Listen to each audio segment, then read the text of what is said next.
Hey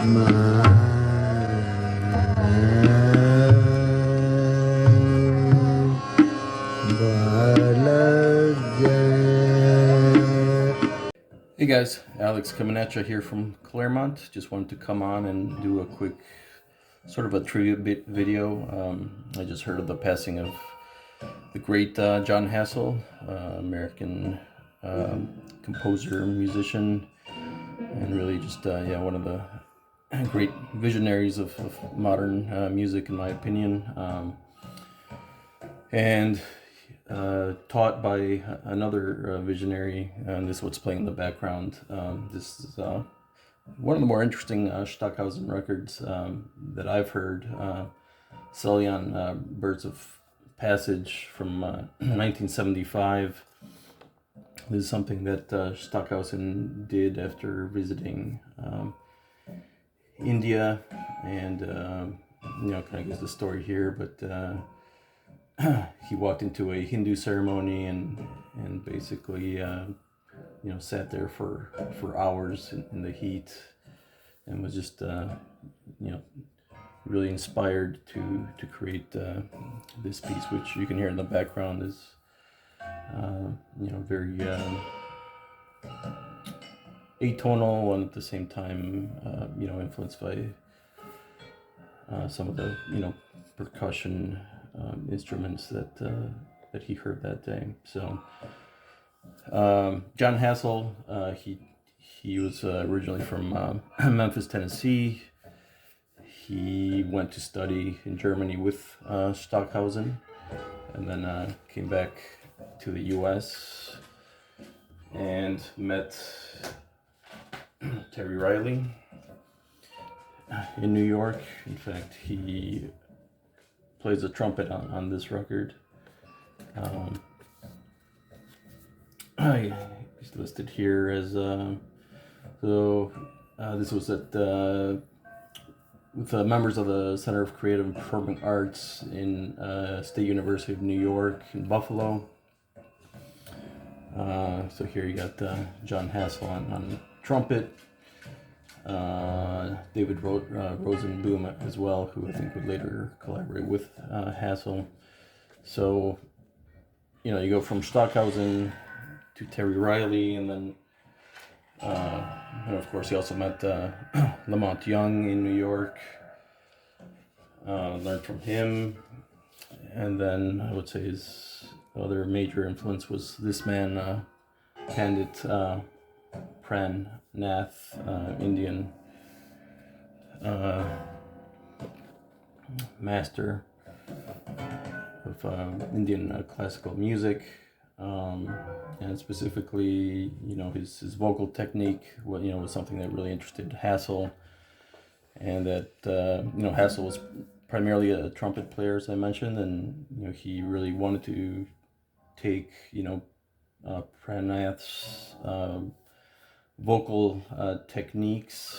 It's sort of a very specific Indian technique, and sort of recreate that vocal technique with his trumpet, and that really gave birth to this amazing blending of East and West. Certainly not the first to do it, but in my opinion one of the very best to ever do it, to combine electronics with Eastern influences. So this is his first record. This came out on the Tomato label. I believe it's from 1978. And this one actually features musicians that would go on to do a lot of jazz, sort of fusion, world music, including Nana Vasconcelos. Here's the guys, Adamo Umramano, Miroslav Vitus, another guy you guys probably recognize, and here featuring Badal Roy on the tabla.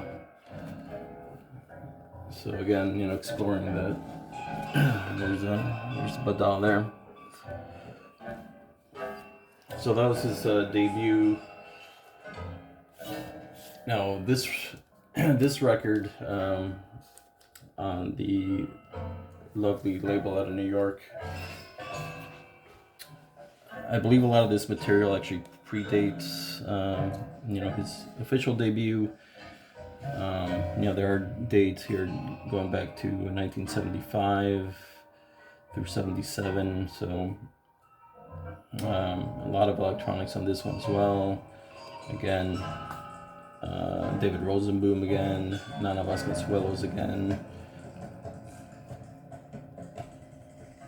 and here also with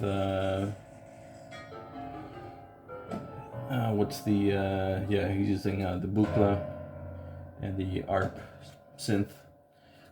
This is one of my all-time favorites, possibly my favorite, but so many great albums. And then later on he meets I think Eno. He got Eno's attention after that record, and Eno sort of produced a trilogy of records that are real classics on the Editions EG label. These are all the American pressings that I have. They're still widely available, and I think they're actually remastered recently. And this is where Eno really gets, Hassell really gets into building and really becoming an architect of sound and building worlds. And I'm not gonna talk a lot about the music here, just because this is stuff that you really need to experience and listen to it and sort of enter those worlds on your own terms, if you will. And I think the cover art on this trilogy is very much speaks to that world building that he was doing. And I think sort of world building has now become such a cliche, both in film and TV, and every album that comes out is some kind of concept album about some imaginary world. And I think Hassell really kind of was among the first to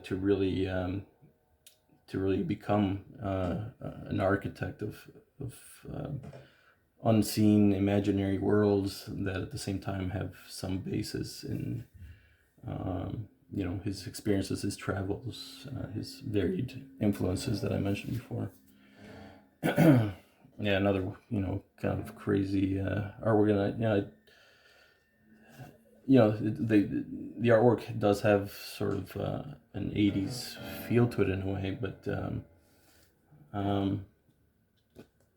not dated in a way. I think a lot of these records could have been dated, but they've aged extremely well, in my opinion. This one is called Aka Dabari, and Java. So and there's some nice descriptions here on the back. Of course, some gamelan influence on that one. Reference to Java there. And then this one, his only record on ECM, Power Spot. Another classic. Eno actually plays on this one, and again, I'm pretty sure I've shown a lot of these records too, so I'm gonna keep this video short. And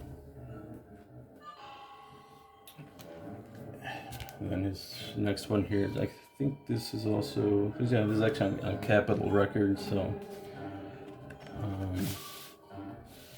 we're a Capitol subsidiary anyway. I took a small label called Intuition Records. Again, beautiful artwork here. This one's called The Surgeon of the Night Sky Restores Dead Things by the Power of Sound. Talk about a post-rock type title. There's John there, who appears on this one. Michael Brook, Richard Horowitz, Jean-Philippe Riquel. That one, and then the last, and there's another one from 1990. I think this one's from maybe 88. And I'll play just a little bit from that one.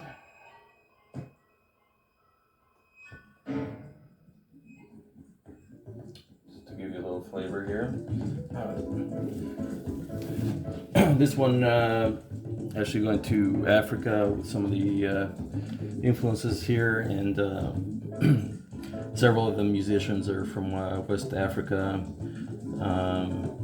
Burkina Faso specifically. Large ensemble here with percussion instruments,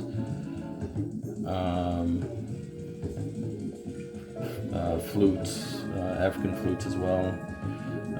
Really nice one, and of course there's his signature trumpet sound that he created, to emulate the human voice, essentially.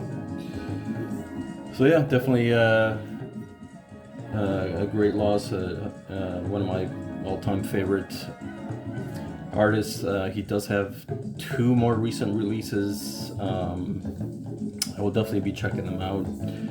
Definitely more, from what I've heard, more on the electronic tip. But he was well into his 80s when he was still making music, which is amazing. So yeah, definitely. If you don't know John Hassell, check him out. And certainly if you're sort of new to sort of electronic music, and there's a great gateway into that, because these are largely percussion instruments. You got the trumpet element, which can at times feel like some of the modal sounds of Miles, but completely sort of with a different twist. So yeah, check out John Hassell, and take care, guys.